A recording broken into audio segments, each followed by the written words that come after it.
venden, les podría hacer muchísimas preguntas. Pero, ¿qué dicen de la historia de los ambulantes? ¿La conocen? Para conocer la historia de los ambulantes hay que regresar al pasado y estar muy atentos. Les voy a proponer algunas preguntas que pueden responder al terminar el video. Pero antes, no se olviden de tener hojas y lápiz a la mano. ¿Están listas y listos? Muy bien, es hora de apuntar las preguntas. ¿Quiénes eran los pregoneros y cuál era su relación con los ambulantes de Lima? ¿Cuál fue el principal mercado de Lima? ¿Qué tipos de ambulantes eran los más destacados durante el periodo colonial? ¿Cuáles fueron las principales regulaciones que se hicieron para el comercio ambulatorio durante la época de la colonia, virreinato y república? Toma nota de las regulaciones que se hicieron para el comercio ambulatorio. ¿Estás lista y listo? Muy bien, aquí va el video. La informalidad es un fenómeno crucial, transversal, que atraviesa la historia y el desarrollo de nuestro país. El día de hoy vamos a hablar de un tema íntimamente ligado al fenómeno informal y me refiero al comercio ambulatorio. Hoy les vamos a contar la historia de los ambulantes en la ciudad capital, los ambulantes en la ciudad de Lima. Ustedes creerán que este es un fenómeno reciente, pero no, nada de eso. Este fenómeno se remonta hasta la colonia e incluso antes. Hago referencia a la colonia porque seguramente muchos recordarán que en el colegio nos enseñaron acerca de los pregoneros, que eran estos vendedores que anunciaban sus productos en las calles, a veces cantando y a viva voz siempre. Bueno, ellos son un gran antecedente de los ambulantes. Acompáñenme a conocer esta historia. Soy Norma Martínez y esto sucedió en el Perú.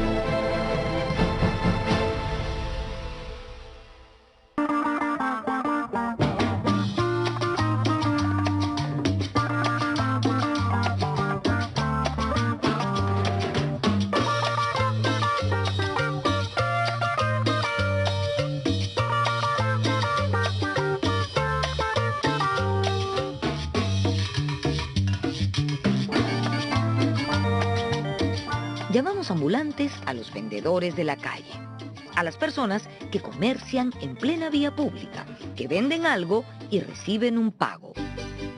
En el mundo andino, antes de la llegada de los españoles, no existía moneda, pero sí existía el trueque. Se dice que en los días festivos, en los catu o mercados prehispánicos, los indígenas intercambiaban vegetales a cambio de maíz. Su característica principal fue que era un comercio temporal, a diferencia del hispano, que era cotidiano. Se realizaba a través del trueque y rescate, que era una condición indispensable para los indios de aquella época. El comercio se realizaba por temporadas, sobre todo en épocas festivas. Era un comercio muy característico porque se hacía sin palabras y sin moneda. Sin palabras porque como era un comercio donde se vendían productos ecológicos de diferentes pisos altitudinales, la gente hablaba diversos dialectos y por lo tanto no necesariamente se podían entender. Y por otro lado era sin moneda porque no existía y el maíz hacía las veces de ese sistema de valor de cambio porque era un producto muy apreciado en todo Perú. Con la conquista española, los catu andinos dieron paso a los mercados hispanos.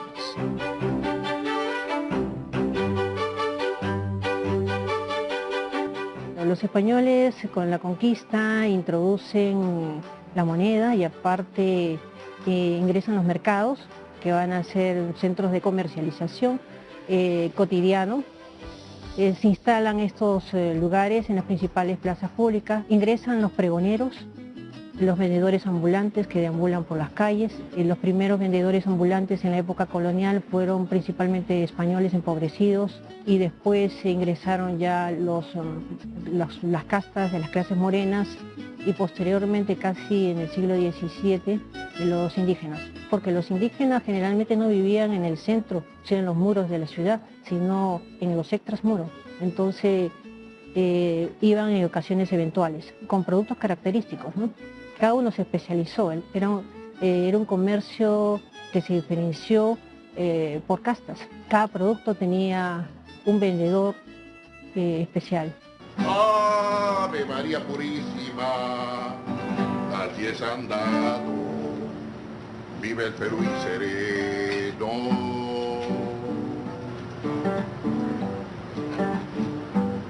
Ave María Purísima, las 10 han dado, vive el Perú y sereno. Desde la conquista española hasta la independencia, el principal mercado de Lima era la Plaza Mayor. Por ahí circulaban todos los ambulantes que vendían a pie, pero también los que montaban y desmontaban diariamente sus puestos. Las cocineras se lucían y la afluencia de gente crecía mucho más en fechas festivas. La gente acudía masivamente a la misa de la catedral y al salir se agolpaban a comer. A veces en las mañanas había mucho sol y en las noches pues el mercado era mucho más fresco. Pero lo que más se vendía en las noches, cuando no eran épocas festivas, eran pues las mazamorras.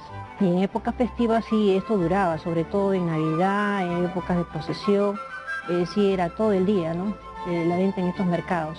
Las crónicas coloniales hacen mucho mención del bullicio que existía en la Plaza Mayor por la venta de estos productos. Las misas se realizaban desde el portal de la catedral para toda esta gente, para que no desatendiera pues lo que vendían. Y por otro lado también hay muchas crónicas que hacen referencia al problema que siempre se ha mantenido entre comercio formal y comercio informal, ¿no?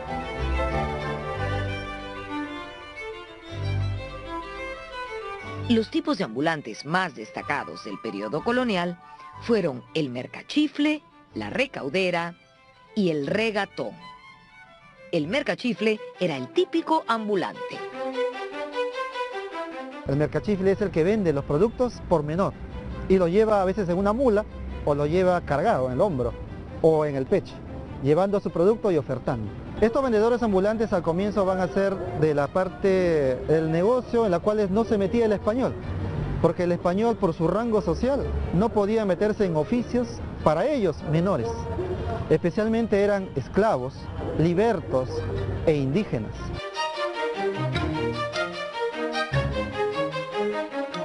Muchas veces los esclavos aprendían oficios artesanales o panadería y gracias a esa experiencia se convertían en mercachifles.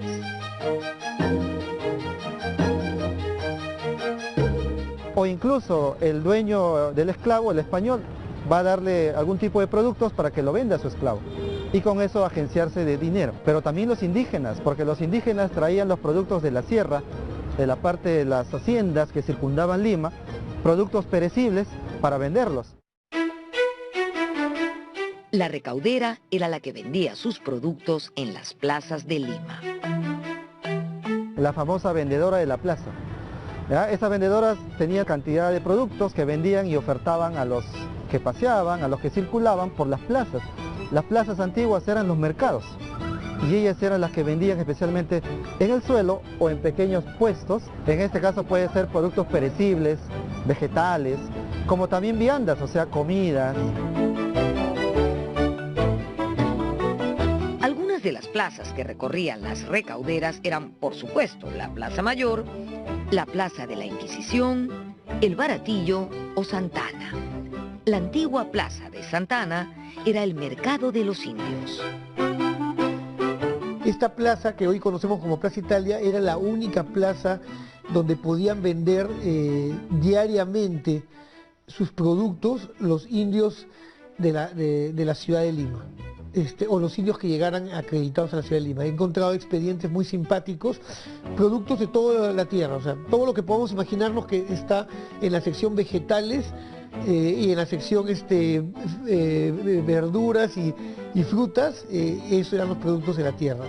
Entonces uno tenía que transitar en una Lima amurallada, en una Lima que acababa antes de la Plaza San Martín, en una Lima que acababa por donde está la Universidad de San Marcos hoy en día, donde está el Parque Universitario. Entonces no está, si se quiere decir, cerca de la gente, la Plaza Italia. Porque si tú vives al otro lado, en San Sebastián, y si tú vives en Barrio Salto, cerca del presbítero, igual tenías que ir solamente a este punto durante el virreinato a comprar tus productos de la tierra. Era el único lugar autorizado. Pregunte, casera, pregunte. Pescado fresco, rico, pescado. Pescado fresco, casera. Generalmente los indígenas se especializaron en vender pescado, porque eran grandes pescadores.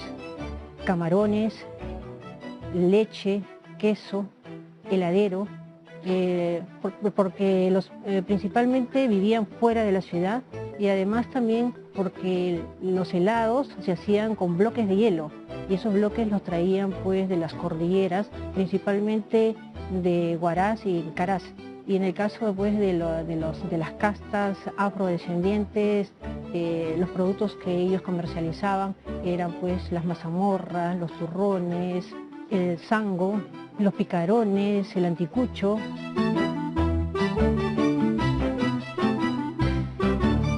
Normalmente las mujeres estaban vinculadas a la venta de productos alimenticios, ¿no? Tanto mujeres indígenas, mujeres mestizas, mujeres afroperuanas, ¿no? Y había como una diferenciación un poco del tipo de producto, ¿no? Por ejemplo, muchas mujeres indígenas o mestizas vendían chicha, puestos que eran puestos en la plaza, ¿no es cierto? Que una vez terminado el día ellas levantaban su puesto y se iban hasta, ¿no es cierto?, la siguiente venta. Pero también estaban las vendedoras de frutas, las vendedoras de verduras, ¿no?, que adquirían los productos en los valles, ¿no es cierto?, que circundaban la ciudad y que luego los traían a vender, ¿no es cierto?, a la ciudad, ¿no? Por ejemplo, en el caso de las mujeres afrodescendientes, vendían mucho lo que eran las mazamorras, ¿no?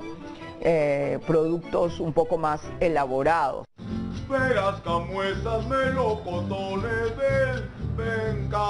Los regatones eran los intermediarios minoristas, los que compraban para revender.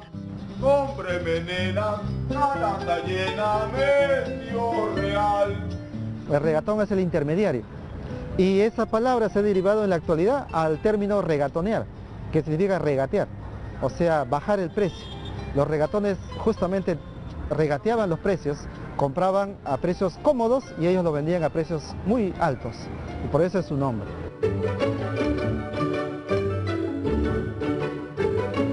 Los regatones fueron reprimidos y fiscalizados por las autoridades debido a la especulación y al sobreprecio de sus productos. Son indios criollos o indios ladinos, como se le decía, indios acriollados, que hablan el español, que se han olvidado de su idioma natal, o sea, el quechua, que no son bilingües, se puede decir, y estos indios viven en la ciudad, salían a las puertas de las murallas y le compraban malbarateándole el producto al auténtico propietario del producto, o sea, al auténtico proveedor, vendría a decirse. Entonces el virrey Amat es el primero que legisla de manera dura contra estos regatones en 1763. Es un bando que lo reproduce en 1765 y en 1770. Luego tenemos al virrey Teodoro de Croix, a Gil de Lemos, tenemos al virrey Avilés, tenemos al virrey Abascal y tenemos a Pezuela atacando a estos regatones. Pezuela da el último bando de buen gobierno y ataca duramente a los regatones. Muchas veces, otros ambulantes eran acusados de ser regatones. Tenemos un típico ambulante que era necesario, él era el vendedor de leña, con qué cocinabas, y otro vendedor que no era oriundo de Lima, igual como el vendedor de leña, era el ollero. Y encontré un expediente muy simpático de los indios olleros que le reclaman que se les devuelvan sus ollas porque no eran regatones y que habían entrado a vender ollas. Estos indios hacían sus ollas de barro y tenían el permiso para poder venderlas en la ciudad sin pagar y además entrar en cualquier momento a pregonar su producto.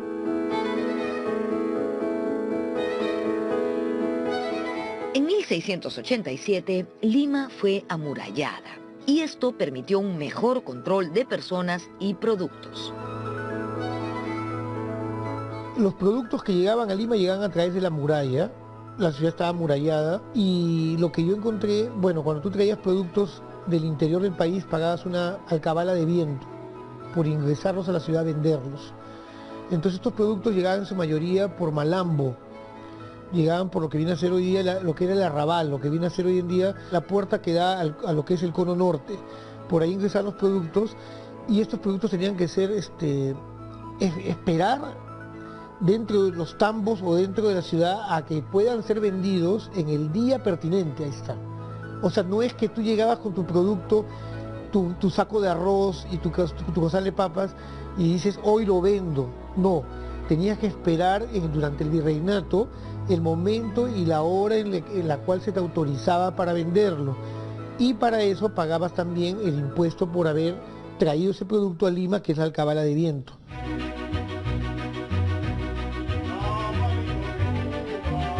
Los cajones de Rivera eran tiendas ubicadas alrededor del Palacio de Gobierno y del Palacio Arzobispal. En ellas se vendían diversos productos. Principalmente en el caso de los cajoneros, que son, digamos, estos vendedores, ¿no?, que tienen como serían unas como casetas de madera. Varias de ellas estaban ubicadas, por ejemplo, en la parte de atrás de lo que sería el Palacio Virreinal.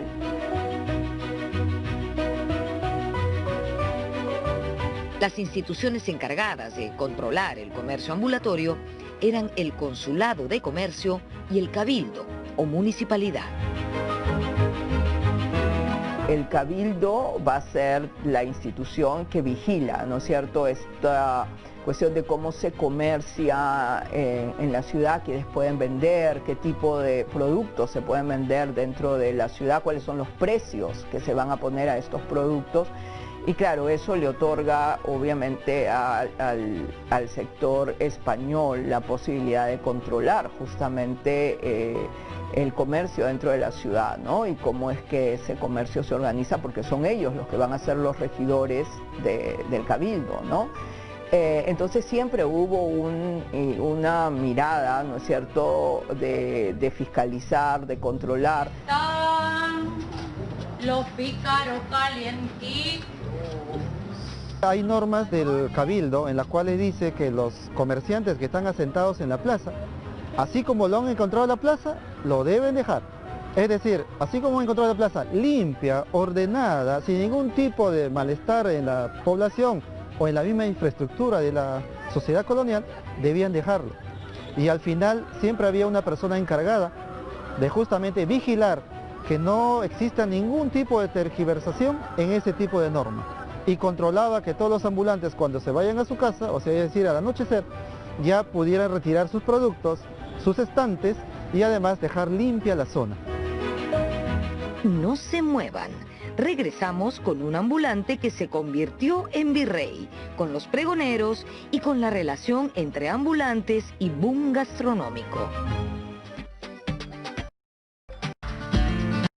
Casa secundaria.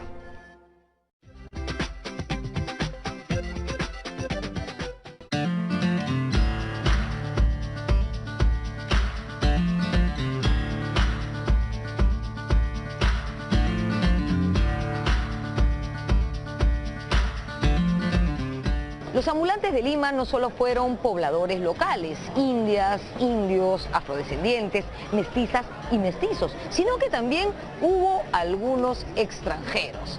Tal es el caso de Ambrosio O'Higgins, un irlandés que trabajó como ambulante en estas calles en el siglo XVIII. Fue popularmente conocido como Ño Ambrosio en inglés, a pesar de que era irlandés. ¿Y por qué Ño? Porque Ño era un apócope de señor en esa época. O'Higgins hizo una destacada carrera militar en Chile al servicio de la corona española y su trabajo fue tan bueno que lo nombraron capitán general de Chile. Pero no solo eso, también lo nombraron, adivinen qué, virrey del Perú en el año 1796, cargo que ejerció hasta 1801. Este no sería el caso de mendigo a millonario, pero sería el caso de ambulante a virrey.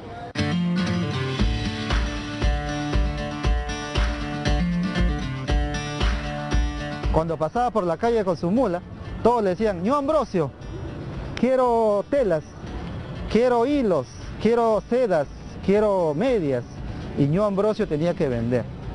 ¿Ya? Entonces Ño Ambrosio es un personaje famoso. Después, con el tiempo, tuvo un cargo militar y poco tiempo después fue virrey del Perú.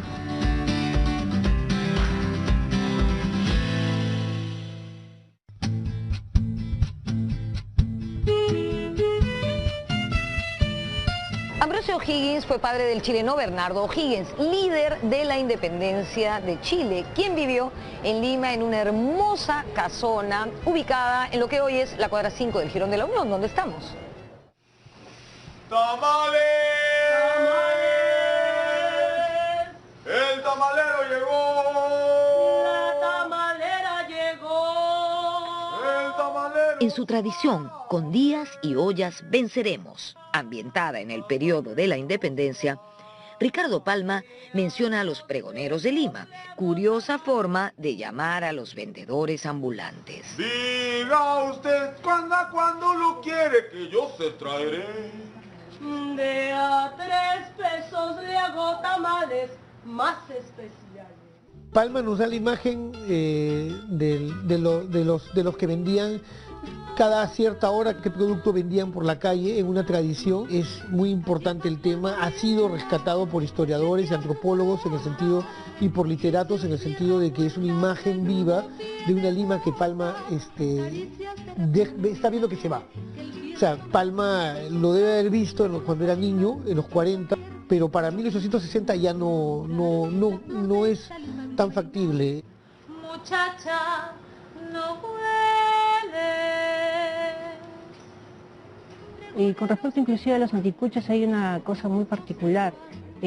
Ricardo Palma es una referencia, y también en las pinturas de León Changrán y de Pancho Fierro se puede apreciar que el comercio fue ejercido no por una mujer anticuchera, sino por un varón.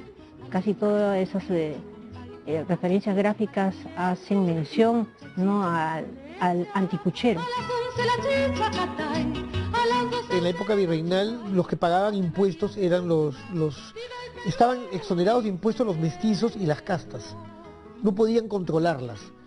O sea, estos dulces que dice Palma que se venden, esta gente caminando vendiendo de repente un refresco, no podían ser captados por el sistema legal de la ciudad para cobrarles un impuesto.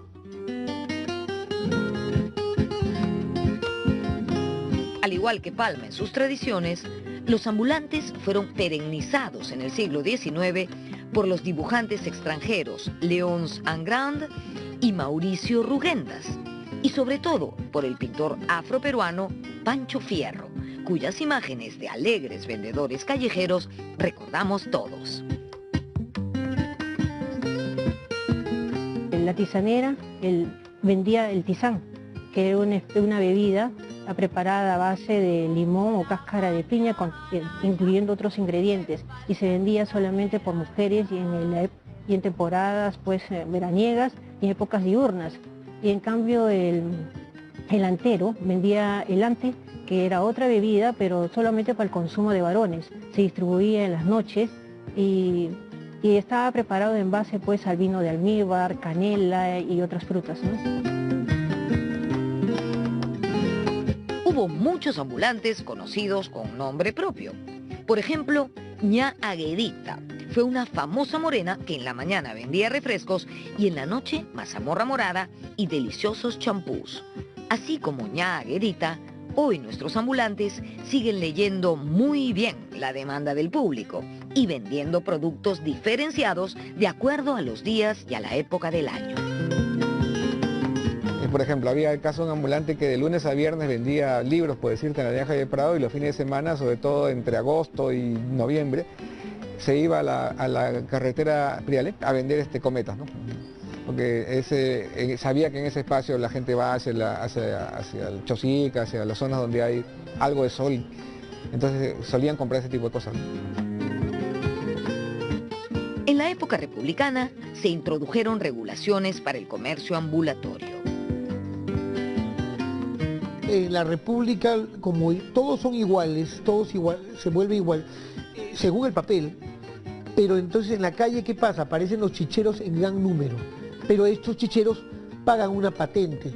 La patente la pagaba desde el profesional hasta el chichero. Tenemos una curva de monto de patente, pero si yo voy con mis potes de chicha a vender chicha y lo quiero poner en la puerta de una casa de alguien, tengo que pagar por vender esa chicha. Entonces la República te regula más, pero porque ya todos son iguales. El virreinato no podía controlar a las castas, controlaba tampoco a los mestizos. La anticuchera y el picaronero ya estaban en la puerta de la pulpería y son vendedores ambulantes, porque el pulpero les permitía que vendieran a exteriores de su negocio comida. Redondos y tostaditos y en su miel bien bañaditos van provocando los pillos a vejetes y chiquillos. ¿Qué te pareció conocer sobre el comercio ambulatorio y los ambulantes de Lima? Interesante, ¿no? ¿Sabías todos esos detalles? Es muy importante que conozcas la historia del comercio ambulatorio, porque como habrás visto a lo largo de este tiempo, este comercio ha ido evolucionando y se ha adaptado a cada nuevo contexto. En esta coyuntura de pandemia que estamos viviendo, lamentablemente los ambulantes han tenido que dejar de vender sus productos debido al distanciamiento social. Por otro lado, como habrás notado, con el paso del tiempo han ocurrido una serie de regulaciones que han generado cosas como, por ejemplo, el pago para realizar la venta de sus productos. Además de eso, hemos aprendido algunos datos curiosos. Por ejemplo, ahora sabemos que durante la época colonial existieron 3 tipos de ambulantes destacados. ¿Recuerdas cuáles fueron? Muy bien, el mercachifle, la recaudera y los regatones. Ahora les propongo lo siguiente. Conversa con tu familia o trata de recordar desde tu experiencia los distintos tipos de vendedores ambulantes que encuentras en tu entorno. A partir de esta conversación o de estos recuerdos, identifica si puedes encontrar en la actualidad 3 tipos característicos de ambulantes de la colonia y además qué productos venden. Para esto, elabora un cuadro comparativo donde puedas poner qué vende cada quien y qué frase se utiliza para vender sus productos. Luego, arma una pequeña línea de tiempo donde puedas poner las principales regulaciones que se vivieron en el comercio ambulatorio durante la época de la colonia, el virreinato y la república. No te olvides de guardar todo en tu portafolio y muchas gracias por tu disposición